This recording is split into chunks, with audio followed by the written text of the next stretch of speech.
Mahigit 700 job order employees ng Dagupan City LGU na nawalan ng trabaho sama-samang dumalo sa misa. Sundan sa report ni Jasmine Gabriel Galban. Suot ang itim na t-shirt, sama-samang dumalo sa misa ang mahigit 700 job order employee na natanggal sa trabaho sa Dagupan City LGU. Sa proposed budget ni Mayor Belen Fernandez na 1.3 billion pesos, tanging 865 million pesos ang inaprubahan ng sangguniang panlungsod.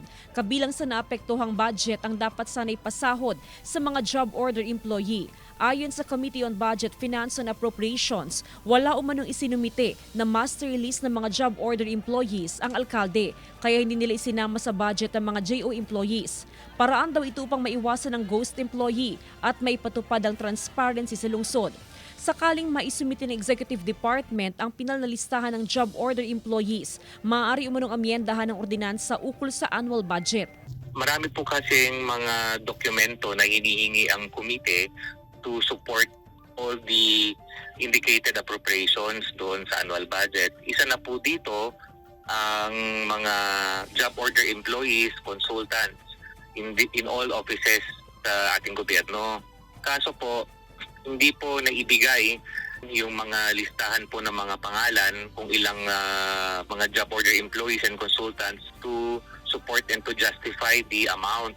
Paliwanag ni Mayor Belen Fernandez, ang hindi niya pagsusumiti ng master list ay paraan para protektahan ang mga job order employees. Hindi umano requirement ang master list ng JO sa pagpasa ng budget. Hindi na ho pwedeng ibigay yung list ng mga empleyado dahil nabalitaan ko, isa-isa silang pagbabawian dahil sila po ay hindi pa naka-move on.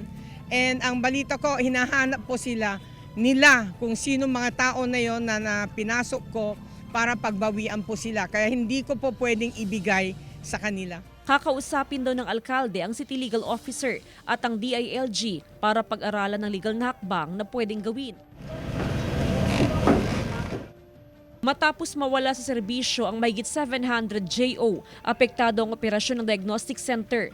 Sa ngayon, tigil operasyon muna ang pagbibigay ng libreng healthcare services tulad ng CT scan, ultrasound at x-ray dahil sa kakulangan ng manpower. Ngayon, since na-slash yung budget ng mga tao, job order, mga consultancy service, stop yung operation.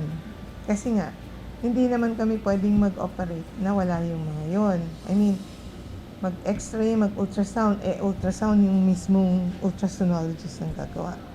Sa x-ray din, tsaka sa CT scan, sinong magbabasa?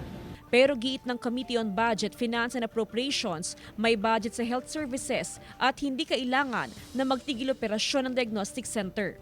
Kasama si Wilson C., Jasmine Gabriel Galban, One North Central Luzon.